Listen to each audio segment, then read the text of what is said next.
On the night of August 1st, 1986, 21-year-old Diane Sindall finished her shift at the Wellington Hotel in Bebington and set off for home. But somewhere along the way, she ran out of petrol and was forced to continue her journey on foot along Borough Road in Birkenhead. Within minutes, a chance encounter with a stranger would turn into a horrific attack, and Diane's life would be taken at a time in her life when she'd been planning a wedding and dreaming about opening her own florist shop. Her murder triggered one of the biggest manhunts Merseyside had ever seen. But as detectives came under increasing pressure to catch Diane's killer, the investigation took a devastating turn. A local man called Peter Sullivan was arrested, questioned, and eventually convicted of Diane's murder, despite maintaining his innocence. He would spend 38 years behind bars for a crime he hadn't committed, while the real killer remained free, and the forensic evidence that could have cleared him sat untouched for decades. It's one of Merseyside's most shocking unsolved killings, and it's also remembered for the extraordinary miscarriage of justice that followed. It's the story of a young woman whose life was brutally cut short, a vulnerable man who lost almost 4 decades of his own life, and a killer whose DNA has finally given detectives a chance to find him. Because after everything that's happened, there's still one question that remains. Who killed Diane Sindall? Before we get into today's case, I've got a quick favour to ask. If you're listening to British Murders on a podcast app or a player, please make sure you are following the show. It won't cost you a thing, takes 2 seconds, but it does really help the podcast reach more people who care about these sort of stories. Ratings and reviews make a huge difference too, thanks if you've left one. And if you want ad-free episodes, early access and exclusive content, you can join my Patreon community. Head to patreon.com/British Murders and join either my armchair detectives or my inner circle tiers. Diane Sindall was born in 1965. So by the summer of 1986, when our timeline began, she was 21 years old and had every reason to be looking forward to what should have been a very bright future. She lived in Seacombe on the Wirral in Merseyside, and by all accounts was the sort of young woman who had a life mapped out ahead of time. She was engaged to her fiancé, a man called David, and the pair were already making plans for their wedding. That was due to take place the following year in 1987. Diane also had ambitions beyond simply getting married and settling down. She worked full-time as a florist in Birkenhead, which was a job she loved, and one of her big hopes for the future was to eventually have a florist shop of her own. To help pay for the upcoming wedding and put some money towards that future she longed for, she also worked part-time at the Wellington Hotel in Bebington. So Diane was clearly a hard worker who had her priorities settled on. She had a full-time job, she was picking up extra shifts in the evenings, she was planning a wedding, and all the while dreaming about opening her own business.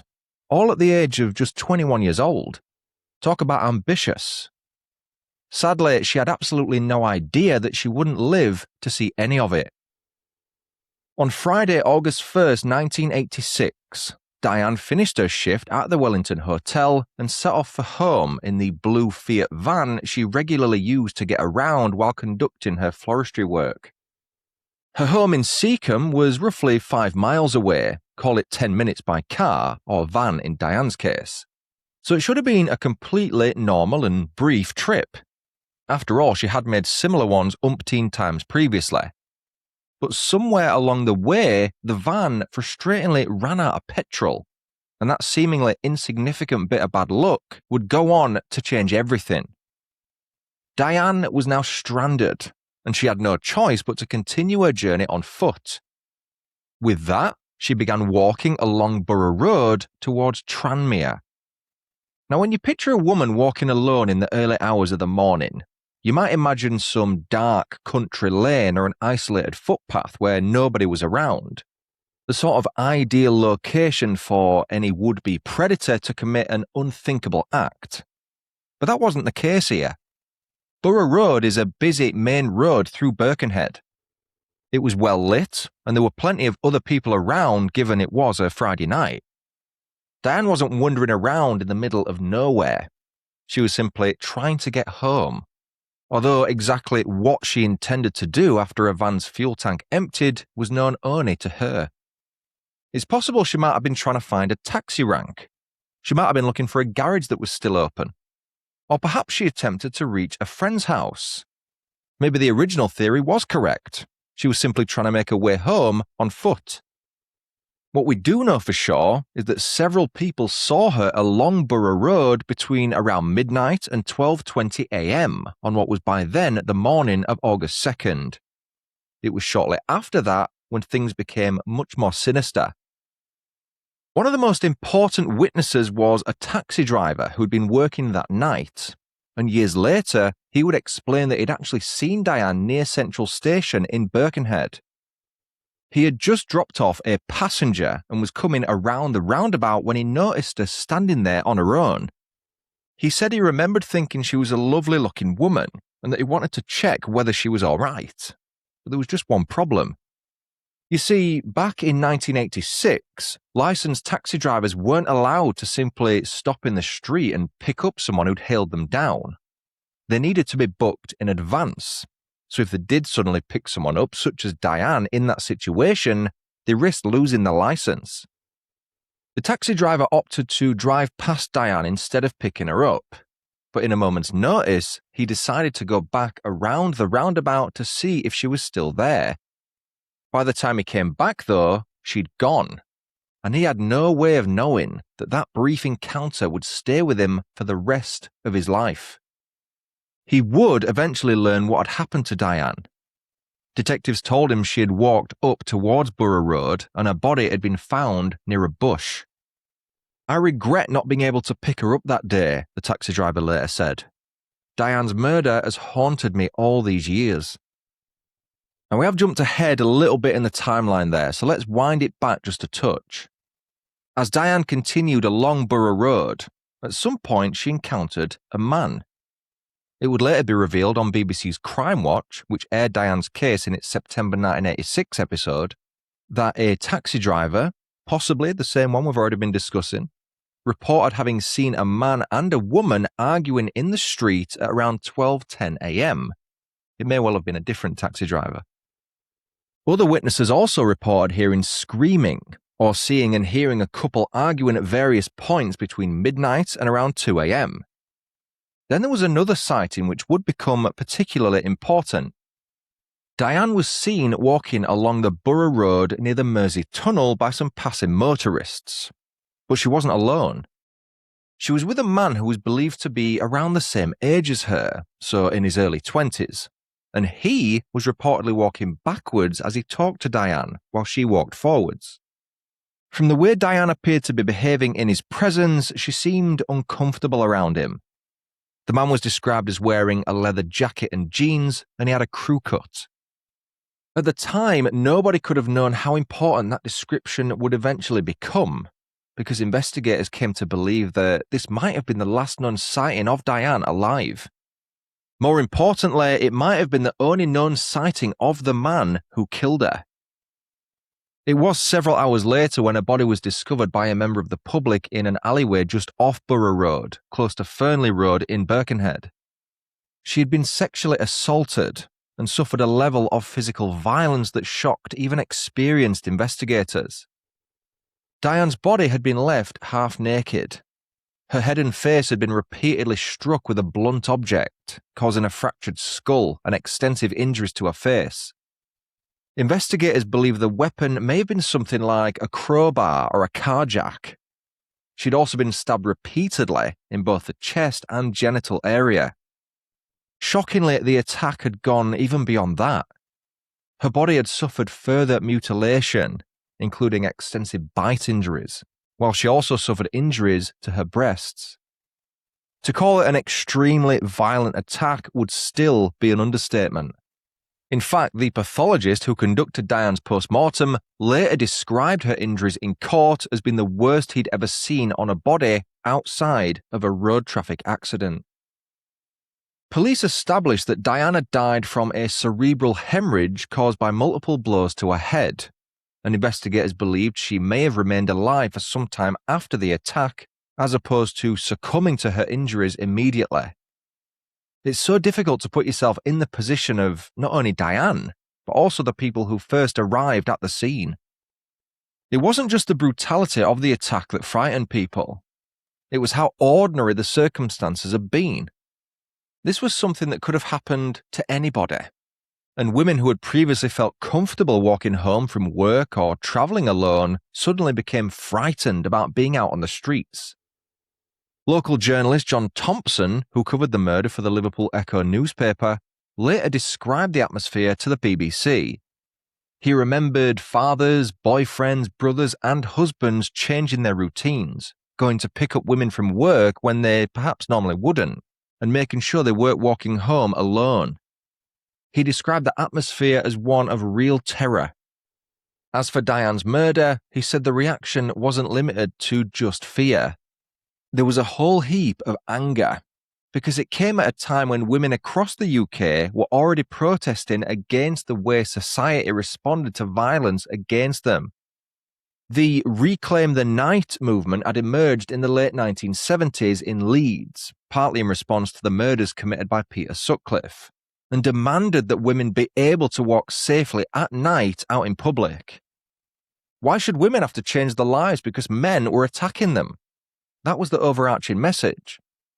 They shouldn't have to be forced to stay indoors. So women instead began taking to the streets to, as the movement is named, reclaim the night.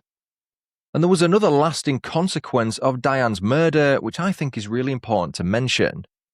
A group of local women in Birkenhead had decided that enough was enough. They began the process of setting up the Wirral Rape Crisis Counselling Service, or WRCCS, to provide support for women affected by rape and sexual violence.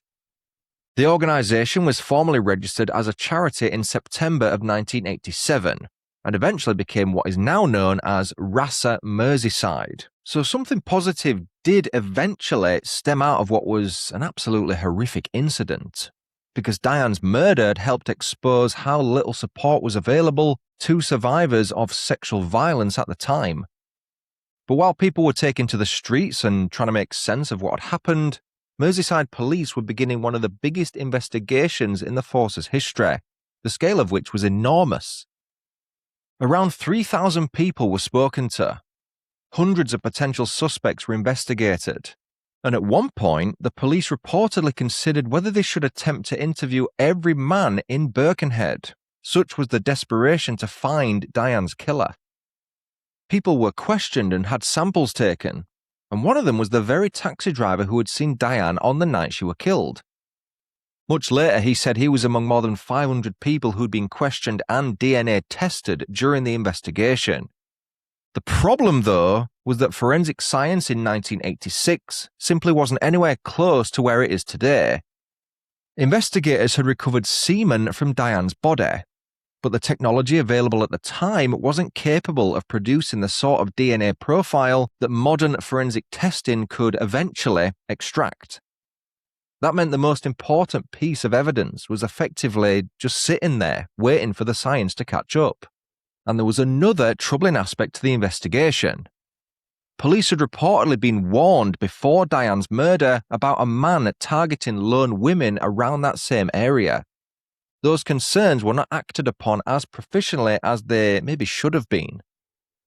Around 2 weeks after her murder, investigators found some of Diane's partially burned clothing on Bidston Hill. The area sits just north of Birkenhead and is one of those places that would have been familiar to multiple generations of local people.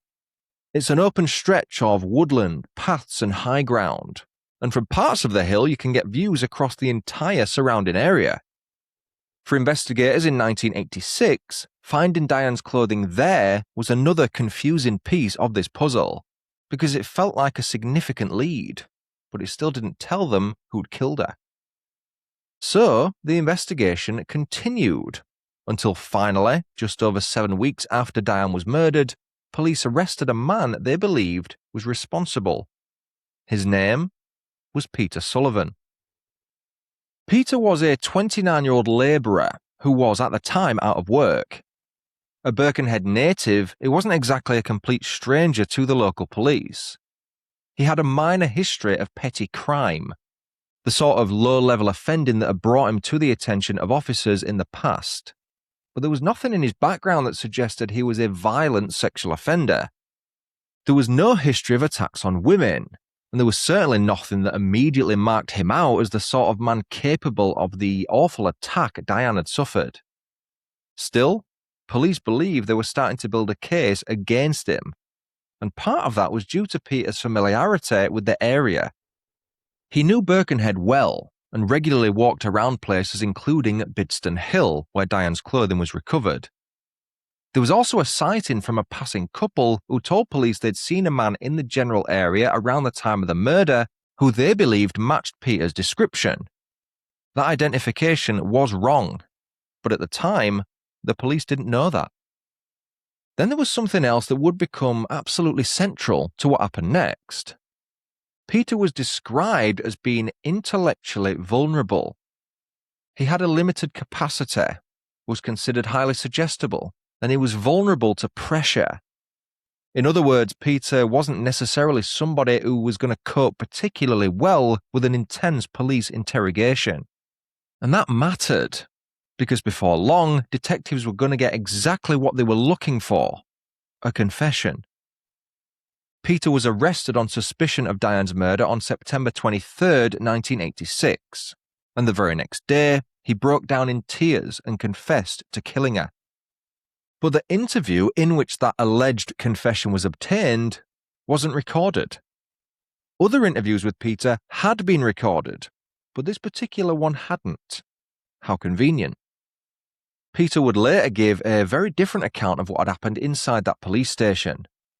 He alleged that officers had beaten him, deprived him of food and sleep, denied him access to legal representation, and threatened to accuse him of rape if he didn't confess to Diane's murder. Peter later repeated the confession, but withdrew it again after finally gaining access to a solicitor on September 25th. He hadn't been given legal advice earlier because officers reportedly believed a solicitor might be, quote, a hindrance to the inquiry. What's even more shocking is that the police knew about his learning difficulties and mental capacity, yet he wasn't provided with an appropriate adult during the questioning, despite the fact that someone in his position legally should have had that additional support. Instead, detectives continued questioning him until a confession was received. But despite getting what they wanted, Peter was actually innocent. It was seemingly obvious too, because during questioning, an officer asked Peter to indicate on a map where Diane's clothing had been hidden. If he had genuinely been involved in hiding the clothes and therefore killing Diane, you'd expect him to know where they'd been left, but he pointed to the wrong location. Peter later alleged that the officer then told him where he should point. There was also the physical evidence to contend with. We established earlier that bite marks had been found on Diane's body, and those were said to match Peter's bite impression. Now at the time, bite mark evidence was treated very differently from how we look at it today, and those alleged similarities became another part of the prosecution's case against Peter. It's just so frustrating that the semen sample recovered couldn't be properly analysed back then, because it was undoubtedly the most important piece of evidence in the entire case. With the simple question of who left it there not being one that could even begin to be answered, the prosecution instead presented a theory about how Peter had killed Diane. They claimed that he'd been drinking and had become angry after losing a game of darts, with the suggestion being that he attacked her afterwards in a drunken rage. Peter denied it and maintained that he had nothing to do with Diane's murder, but the jury didn't believe him. And in 1987, Peter was convicted of murder and sentenced to life imprisonment with a minimum term of 16 years. That was the beginning of a nightmare that would last almost 4 decades.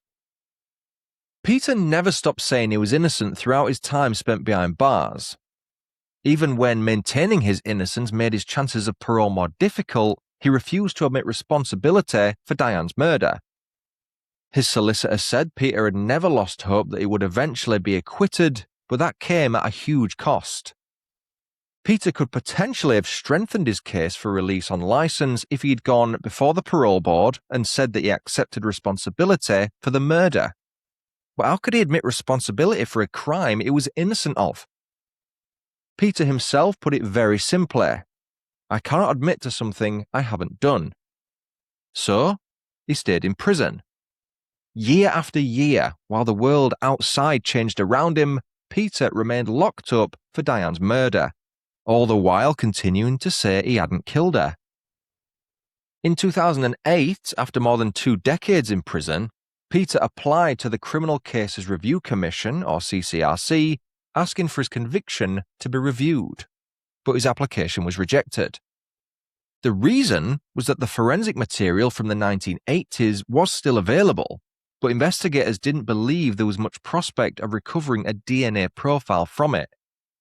The samples had survived. The problem was actually the technology. Science simply wasn't yet good enough to get the answer they so needed. Peter's fight wasn't over though, and in 2019 his case reached the Court of Appeal again. Once more, his application was rejected. At that point, Peter had spent more than 30 years in prison for a murder he'd continued to insist he hadn't committed. That's enough time for a child to be born, grow up, go to school, leave home, get married, and even have children of their own. Having been sent down when Margaret Thatcher was still the UK's Prime Minister, the country had seen 5 more PMs take office in the time Peter spent in prison. He'll have missed the entire digital revolution, having gone to prison when newspapers, cassettes, and VHS tapes still ruled how we consume media. It's an entire lifetime of memories, but eventually, something changed. Forensic science had finally moved on, and by 2021, the CCRC concluded that the old forensic material was worth looking at again. The samples were sent away for modern testing, and this time, science was able to do something it couldn't previously. It produced a full DNA profile from the semen recovered from Diane, and the result was devastatingly important because the DNA didn't belong to Peter Sullivan. The biological material recovered from Diane had come from another man, someone whose identity remains unknown to this day. After almost 4 decades, the science had finally provided something Peter had been saying all that time. He hadn't killed Diane, so his conviction could no longer stand.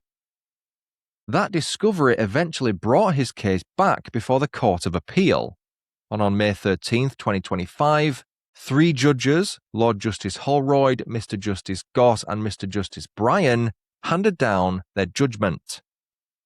Peter, by then age 68, had his conviction quashed. With that, he had become the longest-serving known victim of a miscarriage of justice in British history. Peter was still inside HMP Wakefield when the judgment was made. Just think of that, he was still in what we call the Monster Mansion. He hadn't even done anything. He was listening to the proceedings via video link while sitting beside his probation officer. He later remembered that his probation officer started crying before turning to him and saying, "Peter, you're going home." So 38 years he spent in prison in total, but there was no getting those years back. He'd lost his youth, his relationships, potential career opportunities, and most importantly, the chance to build the sort of ordinary life that most of us take for granted. Crushingly, both of his parents, who had supported him throughout his imprisonment, died before they could see his name cleared. When his mum passed away in 2013, Peter was not even allowed to attend her funeral, and the reason was particularly cruel. It was because she was being buried in the same cemetery as Diane. By the time his conviction was finally overturned, Peter was understandably angry and wanted an explanation. He wanted to know why detectives had singled him out in the first place, and he also wanted an apology. "I can't forgive them for what they've done to me," he said, "because it's going to be there for the rest of my life." Just think about the stigma of his wrongful conviction too. For pretty much 4 decades, Peter had been labelled as a murderer and a violent sexual offender. Those accusations had become synonymous with his name, despite the fact that he'd done nothing wrong. I remember when this case was suggested by one of my listeners a few years back. This was before he was cleared. In a way, I'm kind of glad I didn't cover it back then, because it would have been an incorrect episode. He was not the killer. He had nothing to do with it. But we didn't know back then. By 2025, thankfully, we did. Speaking candidly about the police interrogations all those decades earlier, Peter said officers had thrown a blanket over him and struck him with truncheons while trying to force him to cooperate. He said, "It really hurt. They were leathering me." Now, as you possibly might expect, Peter struggled to adapt to life on the outside. His brain hadn't immediately caught up with the fact that he was now free, and after 38 years of prison routines, he sometimes found himself standing in his bedroom, waiting for a non-existent prison officer to carry out a roll call. Some habits don't just disappear because somebody opens a door and says, "On you go, you can leave." But despite everything that happened to him, Peter still had sympathy for Diane's family, because his exoneration created an incredibly painful situation for them too. For years, they'd believed that the person responsible for their loved one's murder had been convicted. They had some semblance of closure, but now they were effectively back at square one. The person who actually killed her was potentially still out there. When the investigation into Diane's murder was officially reopened, Detective Superintendent Rachel Wilson, who was heading Merseyside Police's major incident team, believed that DNA offered the best chance of finally solving the murder. But when the killer's profile was searched against the police's national DNA database, which contained millions of profiles, there was no direct match. That meant detectives had to get more creative. Instead of looking for the killer himself, they began looking for his family, which is where familial DNA searching came in. Essentially, investigators could look at the unknown man's DNA and search for profiles belonging to people who might be biologically related to him. From there, they could then hopefully start building some connections. The investigators were also going back over the old material, looking again at people who'd been investigated in 1986. They were working through the familial DNA connections produced by the modern testing, while also appealing to anyone who remembered something from the original investigation. They tested DNA from Diane's fiancé and family members, and those profiles didn't match the DNA recovered from the crime scene. It belonged to somebody else, a stranger. There was actually a fascinating and rather frustrating detail which emerged from RASA or RASA Merseyside that had been created in the aftermath of Diane's murder. According to them, people had occasionally approached the organisation over the years claiming that police had arrested the wrong man. The problem was that nobody brought them anything that could actually be acted upon, such as a name, evidence, or a witness willing to go on the record. All they had, and it happens so often in these unsolved cases in little towns or villages, was some people saying they knew Peter wasn't responsible. Did that mean they knew who was responsible? Only they know. It was believed there was another reason people may have kept quiet. Some of the communities around Birkenhead were incredibly close-knit at the time. A spokesperson for the charity described some of them as almost tribal, where everybody knew everybody, and where accusing someone from your own neighbourhood could potentially have serious consequences. Now, if you listen to this show a lot before, you know I don't really like to offer my opinion within episodes. I much prefer objectivity than subjectivity. But in this case, I am of the belief, I don't know if you agree with this, that whoever killed Diane is no longer alive. I say that because between her murder and the introduction of the DNA database in 1995, there's every chance they may have committed further crimes, but it wouldn't have been added to the database, so we don't know about it if they got away with it. They might have even done stuff before they killed Diane. It's rare that you kill someone as your first offence. Again, maybe they just didn't get caught, and the DNA couldn't be placed on a non-existent database.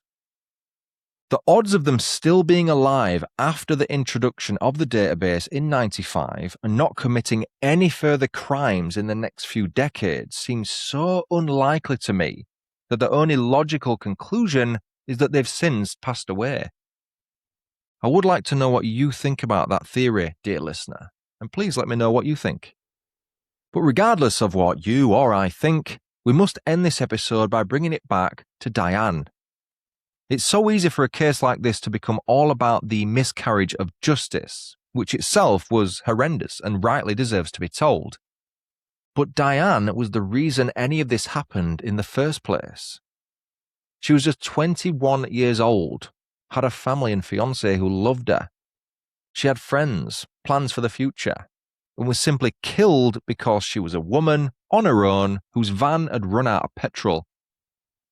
We know that man left his DNA behind, and we know it wasn't Peter Sullivan. We also know that almost 40 years later, he still hasn't been identified. There is currently a £20,000 Crime Stoppers reward for information leading to the arrest and conviction of Diane's killer, and Merseyside police are continuing to appeal for information.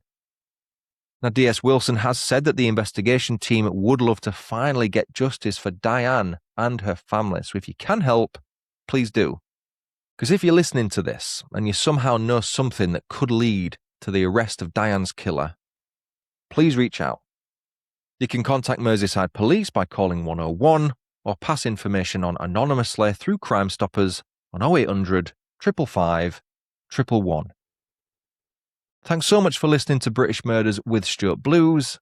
I want to give a quick shout out to my newest Patreon members now, Kelly Hoyles and Samantha Hanvey. Thanks so much for joining my community. If you'd like to support the podcast and get ad-free episodes a day early, along with a range of exclusive content you won't hear on the main feed, I do a journal every single week, for example. You can find all of that at patreon.com/British Murders. But you do need to join either my Armchair Detectives or Inner Circle tiers. And if you haven't already, please consider following the podcast on your player of choice. It does make a huge difference. That won't cost you a penny. It'll take you about 3 seconds, maybe 2 seconds if you do it really quick.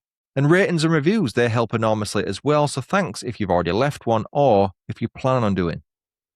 That's it for now. Until next time, cheerio.